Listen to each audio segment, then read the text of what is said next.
Hello friends, welcome to my YouTube channel Anaesthesia Talks For All. दोस्तों, आज हम बात करेंगे एनेस्थीसिया अवेयरनेस के बारे में, यानी waking up during general anaesthesia, जिसका मतलब है कि जब आपका ऑपरेशन चल रहा है और ऑपरेशन के दौरान आप बेहोशी में ही अगर आपको होश आ जाए तो वो किस वजह से होता है और उसके क्या क्या फीचर्स होते हैं, ऐसा क्यों होता है और उसको हम कैसे प्रिवेंट कर सकते हैं। तो आइए शुरू करते हैं। दोस्तों, जैसा कि आप सब लोग जानते हैं, एनेस्थीसिया जो है वो मेनली दो तरीके से दिया जाता है।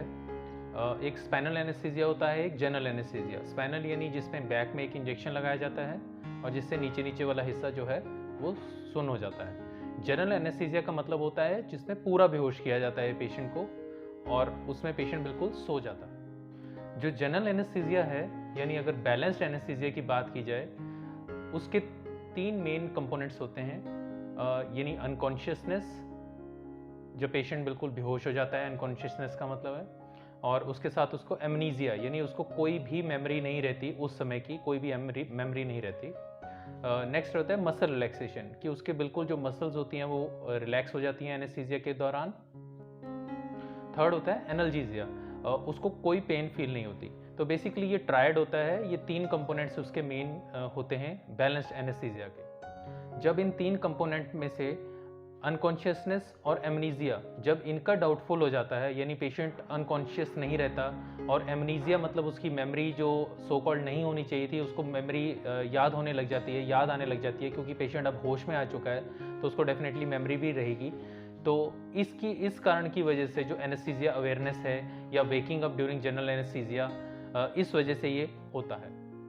तो अगर हम डेफिनेशन ऑफ एनेस्थीसिया अवेयरनेस पे आए तो उसका यही मतलब है कि waking of the patient during the surgical procedure during general anaesthesia and recalling all the events. जब उसको सारे इवेंट्स रिकॉल होने लग जाएंगे, उसको सब कुछ सुनने में लग जाएगा और उसको होश में आ जाएगा, और लेकिन अभी ऑपरेशन उसका चल रहा होता है, तो इसको बोलते हैं एनेस्थीसिया अवेयरनेस।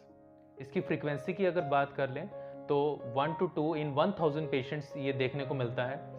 और जिन भी पेशेंट्स को देखने को मिलता है उनके लिए बड़ा ही ये प्रॉब्लमेटिक होता है मोस्ट ऑफ द टाइम्स। जब भी हम कोई ऑपरेशन के लिए जाते हैं या कोई पेशेंट हम एग्जामिनेशन के लिए जाते हैं तो कई बार हमें पेशेंट्स अक्सर बोलते हैं कि सर मुझे थोड़ा एनेस्थीसिया जो है वो ज़्यादा दे देना, मैं थोड़े एनेस्थीसिया में मेरे को सुन नहीं होता या मैं बेहोश नहीं होता, क्योंकि उनका पहले भी ऐसा कई बार एक्सपोजर हुआ होता है। तो वो थोड़ा इस तरीके की उनको डाउट होता है कईयों को, या उनको और कोई प्रॉब्लम्स होती हैं, कईयों की और दिक्कतें होती हैं, उस वजह से उनको लगता है कि अगर हमें रूटीन एनेस्थीसिया दिया गया तो शायद हम सुन नहीं होंगे, हम बेहोश नहीं होंगे। तो इसलिए कई बार ये लोगों की क्वेरी होती है या लोगों का डर होता है।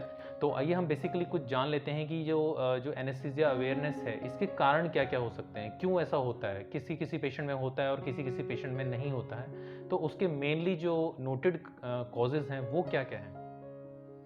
जैसा कि आप चार्ट में देख पा रहे हैं, इसमें तीन मेन रीजंस होते हैं: light anaesthesia, increase anaesthetic requirements और इक्विपमेंट फेलियर। जो लाइट एनेस्थीसिया, यानी लाइट एनेस्थीसिया का मतलब है कि एनेस्थीसिया उतना डीप नहीं दिया गया, जो मेडिसिन हैं वो थोड़ी ही दी गई। तो ऐसी किन कंडीशंस में होता है, कुछ एक ऑपरेशंस होते हैं, कुछ एक सर्जरीज होती हैं जिनमें हमें लाइट एनेस्थीसिया ही देना पड़ता है, उसमें हम ज़्यादा नहीं दे सकते, क्योंकि उसमें अलग कारण होते हैं उसके। जैसे कार्डियक सर्जरीज होती हैं, जो कार्डियक जिनके हार्ट के ऑपरेशन होते हैं उसमें भी लाइट एनेस्थीसिया रखना पड़ता है, डीप में नहीं जा सकते। दूसरा होता है जैसे सिजेरियन। सिजेरियन जो होता है वो मेनली स्पाइनल एनेस्थीसिया में किया जाता है, लेकिन कुछ एक पेशेंट्स होते हैं जिनको कोई स्पाइन की दिक्कत होती है या कोई और इशू होता है, या उनको बैक एक बहुत ज़्यादा हुई होती है, तो वो अवॉइड करते हैं स्पाइनल एनेस्थीसिया में सिजेरियन करवाना। तो उनका जो सिजेरियन होता है वो जनरल एनेस्थीसिया में किया जाता है। तो क्योंकि जनरल एनेस्थीसिया में अगर हम सिजेरियन करेंगे या उसको जो बेहोशी की दवाई शुरू में देंगे तो वो बेहोशी की दवाई बच्चे में भी जाने का रिस्क रहता है। तो इनिशियली इस वजह से जब तक बेबी आउट नहीं हो जाता, जब तक उसका बच्चे की डिलीवरी नहीं हो जाती सिजेरियन के दौरान, तो उनको जो मेडिसिन है बेहोशी की वो बहुत कम दी जाती है, ताकि बच्चों को भी उतनी ट्रांसफ़र ना हो। क्योंकि अगर हम इनिशियली बच्चों को वो ट्रांसफ़र हो गई तो वो फिर बच्चा भी बाद में क्राई नहीं करता, उसको कई बार दिक्कत आ जाती है डिलीवरी के टाइम, सिजेरियन डिलीवरी के टाइम बच्चे को क्राई करने में। तो सिजेरियन में भी जो एनेस्थीसिया है वो लाइट ही रखा जाता है। नेक्स्ट होता है जो ट्रॉमा के पेशेंट्स होते हैं, जिनकी जैसे फ्रैक्चर हो गए, मल्टीपल फ्रैक्चर्स होते हैं, या जिनके ब्लड लॉस बहुत ज़्यादा हो गया, तो ऐसे पेशेंट्स में भी जो एनेस्थीसिया है वो लाइट ही रखा जाता है, क्योंकि उनका ब्लड प्रेशर बहुत ज़्यादा डाउन होता है और उनमें ब्लड लॉस बहुत हो गया होता है। तो ऐसी कंडीशन में अगर हम एनेस्थीसिया की मेडिसिन देंगे तो उनसे ब्लड प्रेशर और डाउन हो जाता है। तो ये भी एक कंडीशन है जिसमें लाइट एनेस्थीसिया होता है। नेक्स्ट देख लेते हैं इंक्रीज एनेस्थेटिक रिक्वायरमेंट्स, यानी कुछ पेशेंट्स ऐसे होते हैं जिनको ओवरऑल ही एनेस्थीसिया की जो मेडिसिन होती हैं वो ज़्यादा उनकी रिक्वायरमेंट होती है। तो ऐसे पेशेंट्स होते हैं जैसे ओपियोइड एडिक्ट्स होते हैं, जो ओपियोइड का सेवन करते हैं, उनको ज़्यादा रिक्वायरमेंट होती है, या जो अल्कोहलिक्स होते हैं। अल्कोहलिक वाले पेशेंट्स भी जो होते हैं वो भी हमें अक्सर आके बोलते हैं कि सर मैं डेली का इतनी ड्रिंक कर लेता हूँ और इसलिए मेरे को आप ज़्यादा एनेस्थीसिया दे देना, मेरे को मैं नॉर्मल तरीके से एनेस्थीसिया में बेहोश नहीं हो पाता। नेक्स्ट होते हैं जो बहुत सारे एंक्शियस पेशेंट्स होते हैं, जो बहुत ज़्यादा घबराए होते हैं, जिनको कई बार डिप्रेशन की भी शिकायत होती है, या जिनको पैनिक अटैक्स आते होते हैं पहले ही, या जिनका एंटी डिप्रेसेंट्स का ट्रीटमेंट चल रहा होता है। ऐसे पेशेंट्स को भी जो एनेस्थीसिया की जो मेडिसिन है उनकी रिक्वायरमेंट ज़्यादा होती है। या फिर ऐसे पेशेंट्स जिनको पहले भी ऐसा एक्सपोजर हो चुका है, ऐसी उनको इवेंट हो चुका है, वो कई बार उनके पहले सर्जरी हुई होती है, तो वो आके दोबारा हिस्ट्री बताते हैं कि सर हमें लास्ट टाइम जब सर्जरी हुई थी तो हमें काफ़ी चीज़ें सुन रही थी, हमें पता चल रहा था, हम बेहोश नहीं हुए थे प्रॉपर तरीके से। तो ऐसे पेशेंट में अगर बताता है आके पेशेंट, तो ऐसे में भी उसकी जो एनेस्थीसिया जो डोजेज़ हैं या जो मेडिसिन हैं वो रिक्वायरमेंट बढ़ जाती है। नेक्स्ट जो मेन कारण है कि एनेस्थीसिया की जो जैसे मशीन होती है जिससे हम एनेस्थीसिया देते हैं, या जो हमारी गैसेज होती हैं, अगर वो एडिक्वेटली डिलीवर ना हो पेशेंट को, उसकी वजह से भी जो एनेस्थीसिया है वो पूरा नहीं जाता। ऐसा चांसेस कम होते हैं लेकिन डेफिनेटली रिपोर्टेड हैं। चांसेस इसलिए कम होते हैं क्योंकि जो एनेस्थीसिया मशीन्स होती हैं या जो गैसेज होती हैं जो भी बेहोश करने के लिए दी जाती हैं, उनकी रेगुलर सर्विसिंग की जाती है और उनको रेगुलर चेक किया जाता है। बल्कि ऑपरेशन से पहले, एनेस्थीसिया देने से पहले मशीन का पूरा चेकअप होता है। फिर भी इक्विपमेंट फेलियर एक डेफिनेटली चांस कभी भी हो सकता है। तो ये बेसिकली मेन कारण थे जो एनेस्थीसिया अवेयरनेस जिनकी वजह से हो सकता है। अब हम जान लेते हैं कि जो पेशेंट्स हैं परसेप्शंस किस तरीके की उनको होती हैं जब उनको बेहोशी के दौरान या ऑपरेशन के दौरान अगर सडनली होश आ जाता है, तो उनको किस तरीके की बातें या क्या उनको फीलिंग्स आती हैं। तो इसमें मेनली अगर आप ये चार्ट देखें तो जैसे जो मोस्टली उनको साउंड्स एंड कन्वर्सेशन, यानी जो बातचीत वहाँ ओटी में चल रही होती है, ऑपरेशन थिएटर में डॉक्टर या जो भी स्टाफ के बीच में बातचीत चल रही होती है, वो उनको सुन रही होती है। उनको फीलिंग आती है कि वो चल नहीं पा रहे हैं, वो लेटे हुए हैं, चलने की कोशिश करते हैं लेकिन वो चल नहीं पाते, और उनको एकदम बहुत ज़्यादा एंग्जाइटी हो जाता है। वो बोलने की कोशिश करते हैं, बोल भी नहीं पाते हैं, और कई बार उनको लगता है कि हमारे जो हाथ पैर हैं वो बिल्कुल पैरालाइज हो गए हैं। कुछ एक और होती हैं जैसे उनको विजुअल होता है, जैसे उनको कुछ चीज़ें दिखाई दे गई हैं, लेकिन यूजली ऐसा नहीं होता क्योंकि आईज जो होती हैं वो कवर होती हैं। एक कईयों को ये भी फीलिंग होती है कि हमारे ट्यूब जो है वो गले में डली हुई है। कुछ डेफिनेटली उनके डला ही होता है। जनरल एनेस्थीसिया में एंडोट्रेकियल इंट्यूबेशन होती है, जैसे आप पिक्चर में भी देख पा रहे हैं। तो उनको उस चीज़ की फीलिंग आती है कि हमारे गले में कुछ डला हुआ है और हम बोलना चाहते हैं लेकिन हम बोल नहीं पा रहे हैं।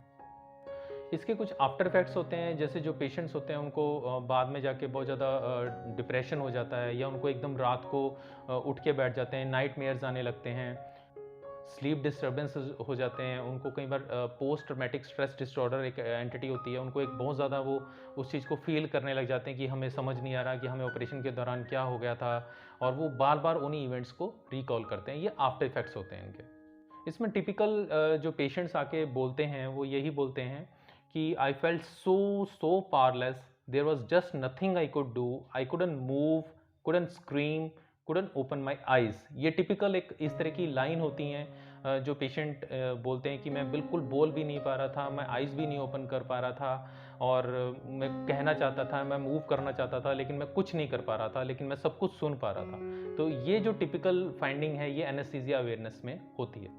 अब आते हैं इसकी प्रिवेंशन पे कि हम इसको कैसे रोक सकते हैं। देखिए सबसे इंपॉर्टेंट इसमें हिस्ट्री ऑफ द पेशेंट है। पेशेंट जो आता है जब उसकी प्री एनेस्थीसिया चेकअप होता है, उसको हर वो चीज़ जो भी उससे रिलेटेड कोई पहली बीमारी है, या कोई पहले वो ड्रग इनटेक करता है, कोई ओपियोइड एडिक्ट है, या कोई अल्कोहलिक है, कोई किसी भी तरीके की कोई उसको हैबिट है, वो उसको डिस्क्लोज करनी चाहिए। सारा कुछ अपनी हिस्ट्री में उसको पेशेंट को बताना चाहिए, कोई भी चीज़ छुपानी नहीं चाहिए, खासकर एनेस्थेटिस्ट से। नेक्स्ट होता है कि जो एनेस्थेटिस्ट डॉक्टर होते हैं वो एट रिस्क जो पेशेंट्स होते हैं उनको आइडेंटिफाई करें, जैसे ये ओपियोइड वाले होते हैं या जो भी जिनको पहले एक्सपोजर हो चुका है एनेस्थीसिया अवेयरनेस का, वो उनको ये नोट डाउन कर लें अपनी पीएसी में कि भाई इसको पहले भी ऐसी दिक्कत हो चुकी है। दूसरा, हम कुछ मॉनिटर्स अप्लाई करते हैं ऑपरेशन थिएटर में, जिससे हमें थोड़ा आइडिया लग जाता है कि ये पेशेंट को इन बिटवीन जो है ये कॉन्शियस हो रहा है या इसको होश में आ रहा है ऑपरेशन के दौरान, तो वो हम मॉनिटर्स अप्लाई करते हैं, जिससे काफ़ी हद तक ऐसा होने के चांसेस जो हैं वो बहुत कम हो जाते हैं। देखिए, एनेस्थीसिया अवेयरनेस की वजह से पेशेंट्स को डरना नहीं चाहिए कि हमें तो एनेस्थीसिया अवेयरनेस हो जाएगी या हम कहीं बीच में होश में ना आ जाएं, ऑपरेशन के दौरान हमें होश में ना जाए, ऐसी कोई दिक्कत ना आ जाए तो हम ऑपरेशन नहीं करवाएंगे। देखिए, उनको अपना ऑपरेशन किसी भी ऐसे कारण की वजह से डेफर नहीं करना चाहिए, डिले नहीं करना चाहिए, क्योंकि ये जो प्रॉब्लम ऐसी होती है ये बहुत रेयरली होती है, 1 या 2 फॉर इन 1000 पेशेंट्स में होती है। लेकिन अगर आप अपना ऑपरेशन इस कारण की वजह से नहीं करवाएंगे तो आपके जो ऑपरेशन की वजह से अगर आपको कोई दिक्कत ना करवाने की वजह से अगर कोई दिक्कत होती है तो वो बहुत ज़्यादा प्रॉब्लम हो जाती है। तो आपको डेफिनेटली एनेस्थीसिया अवेयरनेस सोच के आपको अपना ऑपरेशन जो है वो डिले नहीं करना चाहिए। देखिए, सच्चाई ये है कि modern surgery is only possible through the miracle of anaesthesia. जो एनेस्थीसिया में इतनी एडवांसमेंट हो गई हैं, इतना सब कुछ डेली रिसर्च हो रहा है, उसी की वजह से जो इतने बड़े बड़े ऑपरेशन होते हैं और डिफरेंट जो सर्जरीज़ का इलाज होता है वो इसी वजह से हो पाया है, क्योंकि एनेस्थीसिया में इतनी ज़्यादा एडवांसमेंट हो गई है। तो उम्मीद है दोस्तों आपको मेरा वीडियो पसंद आया होगा। एनेस्थीसिया अवेयरनेस से संबंधित आपके कोई डाउट्स हों या क्वेरीज हों तो प्लीज़ आप कमेंट सेक्शन में ज़रूर लिखें और मेरे चैनल को सब्सक्राइब करना ना भूलें। आपका बहुत बहुत